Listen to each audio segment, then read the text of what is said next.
If you're getting ready to sell your house, if you've just bought a house and you've done a major renovation, or if you're just sitting in your house saying, this place needs some energy, some work, some change, let me give you a tip. And that tip is lighting. Lighting, you ask?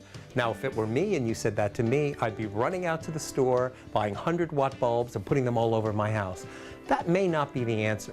Today we're meeting with David at the House of Lights in Scarborough, and David is a lighting consultant and expert and is really going to help us learn a little bit about lighting design.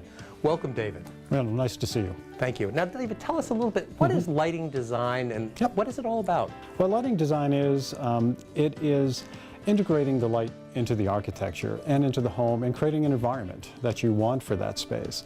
Lighting is often overlooked. It's the only element that renders everything visible. So it's very important how you integrate that, because we can add value to a space or we can devalue it too if we're not lighting it properly. Interesting, interesting. Now, for instance, I live in an older home, over 100 years old. Okay.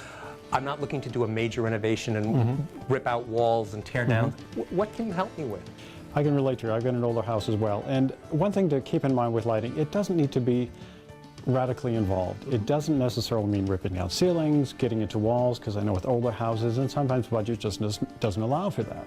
So a lot of times it's just working with the existing structure and finding that out with you as a client, saying, okay, what is the parameter, what can and can't we do? And a lot of times ideas don't have to be terribly expensive. They can be just adding certain lamps in certain places to highlight some architecture, or maybe even just a little uplight sitting on the floor behind a plant to add a little bit of drama and to make sure a corner doesn't become a dark kind of abyss in a space. Interesting. Now you mentioned something that's also on my mind, to be perfectly honest, and that's cost. Yeah. You know, to the average homeowner, is this something, can they come to the House of Lights and get some help and get some solutions? Can they afford it? They definitely can. In fact, it's on everybody's mind right now.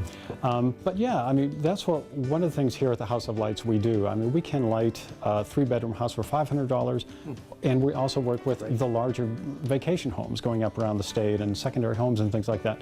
So we have it covered soup to nuts. We've got a lot of experience here at the House of Lights. I mean, right down to helping you with the light bulbs. Our light bulbs are just as inexpensive you'll find anywhere else. I saw them when I came in. Yeah, and we've got the knowledge here. We've got over 100 years experience, even just working to find you the right bulb. We're getting into full summer here, and it's an opportunity to really enjoy the outdoors as much as from out there outdoors as well as inside. So we'll be talking about that in the future too. Oh, that sounds great. Thank you very much. You're welcome. Well, I think we've learned a lot today as far as our introduction to lighting at the House of Lights in Scarborough. There's a lot of good ideas here and information that we need, as well as lights and light bulbs. Simon Says, the House of Lights in Scarborough.